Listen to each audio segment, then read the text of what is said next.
নমস্কার। আগের ভিডিওতে আমরা অটিজমের জেনেটিক কারণগুলো নিয়ে আলোচনা করেছিলাম। আজকে আমরা এনভায়রনমেন্টাল বা পরিবেশগত কারণগুলো নিয়ে আলোচনা করব, যে কি কি কারণে অটিজম হতে। তো নন জেনেটিক বা পরিবেশগত কারণে আসার আগে আমি একটা জিনিস বলতে চাই। এখানে আর একবার আমি মনে করিয়ে দিতে চাই যে এরকম পিন পয়েন্ট আমরা করতে পারবো না যেটা পরিবেশগত কারণে অটিজম হয়েছে, এটা জেনেটিক কারণে অটিজম হয়েছে না। জিন, এটা ধরুন জিন আর এটা এনভায়রনমেন্ট, এদের কমপ্লেক্স ইন্টারাকশনে আলটিমেটলি অটিজমটা হচ্ছে। তো যাই হোক, কি কি এনভায়রনমেন্টাল এফেক্টে অটিজম হতে পারে সেটা আমরা আগে জেনে নিই। তাহলে একটা হচ্ছে গর্ভধারণের আগে এই এনভায়রনমেন্টটা, এটা নিয়ে আমরা মাথায় ঘামাই না, কিন্তু এটাও খুব ইম্পর্টেন্ট।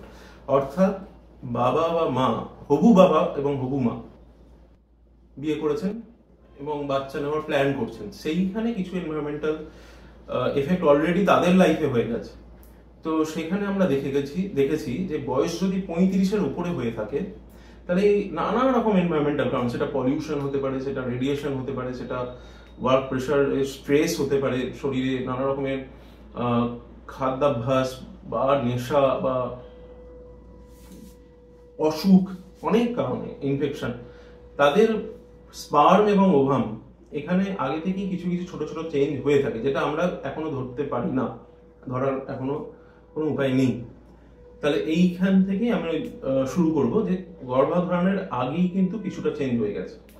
তাহলে 35-এর উপরে রিস্কটা একটু বাড়ে, যখন বয়স 35-এর উপরে হয়ে যায় এবং প্রথম বাচ্চা যদি 35-এর উপরে হচ্ছে, বিশেষ করে বাবাদের, সেক্ষেত্রে একটু রিস্ক বেশি অটিজমের, এবং যত বয়স বাড়বে তত রিস্ক বাড়বে। এরপরে আসছি গর্ভাবস্থায়। গর্ভাবস্থায় অর্থাৎ মায়ের পেটে যখন বাচ্চা আছে তখন যে এনভায়রনমেন্ট, সেটাও খুব ইম্পর্টেন্ট।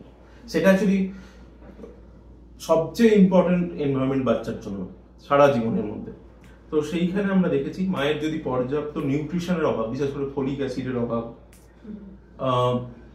মায়ের যদি কিছু ইনফেকশন, যেমন ধরুন ইনফ্লুয়েঞ্জা, চিকেন পক্স, এই সমস্ত ইনফেকশন যদি হয়ে থাকে, তারপরে মায়ের যদি মন খারাপ বা ডিপ্রেশন এমনি ডিপ্রেশন নয়, যেটা হচ্ছে অসুখ ডিপ্রেশন, মেজর ডিপ্রেশন, এবং সেই ডিপ্রেশনের জন্য মন খারাপ, ঘুম হচ্ছে না, এবং তার জন্য যদি ওষুধ খেতে হয়, ডিপ্রেশন নিজেই এবং ডিপ্রেশনের ওষুধও তর্ক চলছে এখনো, কিন্তু দেখা গেছে যে বাচ্চার উপর, ব্রেনের উপর এফেক্ট হয়। এছাড়া কিছু ওষুধ আছে যেগুলো এপিলেপসির জন্য দেওয়া হয়, সেইগুলো বাচ্চার মধ্যে অটিজমের রিস্ক বাড়াতে পারে। যখন মায়ের পেটে বাচ্চা থাকে তখন যদি মা ওই ওষুধগুলো খায়, তাহলে এটা হতে পারে। এরপর আমরা দেখেছি মা যখন ডেলিভারিতে যাচ্ছে, অর্থাৎ এটা সিজার বা লেবার, যাই হোক, নর্মাল ডেলিভারি বা সিজার, সেই সময় দেখা গেছে যদি পর্যাপ্ত কেয়ার না নেওয়া হয়, অনেক সময় বাচ্চার ব্রেনে অক্সিজেন যেতে দেরি হতে পারে। সেক্ষেত্রেও অনেক সময় বাচ্চার ব্রেনের ডেভেলপমেন্টটা লম্বা সময়ের জন্য অন্যদিকে চলে যায়। সেটাকে আমরা অটিজমও দেখতে পারি, সেটা সেরিব্রাল পালসি বা ইন্টেলিজেন্সের ডেফিসিট বা মেন্টাল রিটার্ডেশনও দেখতে পারি।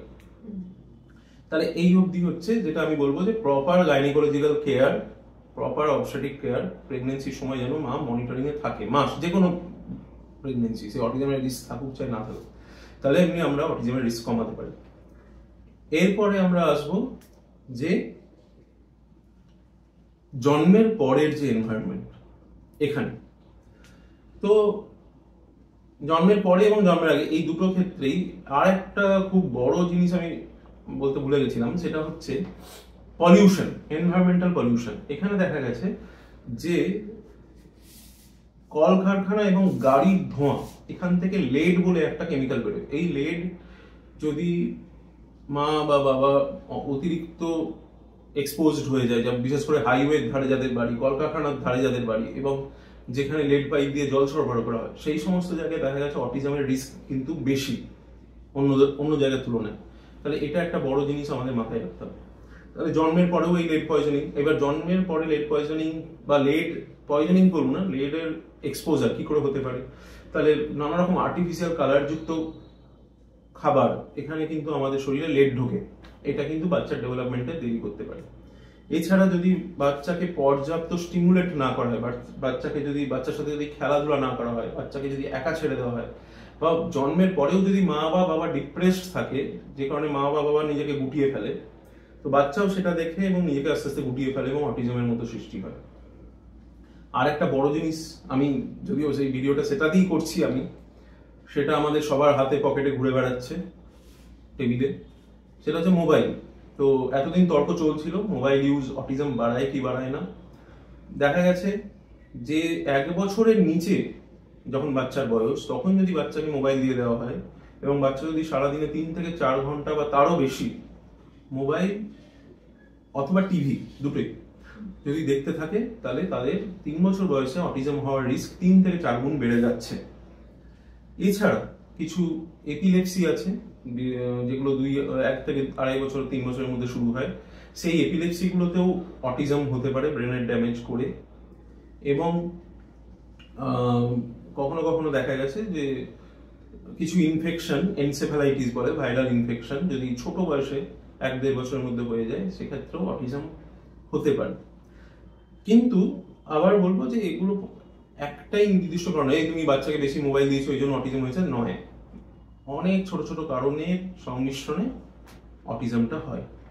এবং এত কিছু রিসার্চের পরেও 90% আমরা এখনো আনসিওর যে আলটিমেটলি কি করে কোথা থেকে অটিজমটা হলো। তাই আমি সেজন্যই বলবো কারণ অবশ্যই আমাদের জানার দরকার, কিন্তু তার থেকে বেশি জানা দরকার একটা হেলদি লাইফস্টাইল,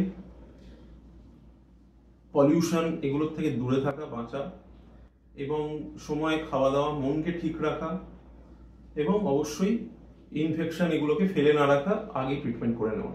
তাহলে আমরা অটিজমকে অনেকটাই আটকাতে পারবো, পুরোটা না হলেও।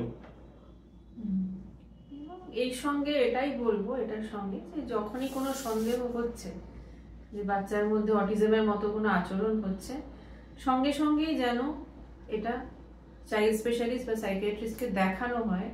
তাতে করে যদি কোনো ফ্যাক্টর পাওয়া যায় সেগুলো সঙ্গে সঙ্গে দূর করতে হবে এবং বাচ্চাটির যত তাড়াতাড়ি সম্ভব ইন্টারভেনশনগুলো শুরু করতে হবে। নমস্কার। নমস্কার।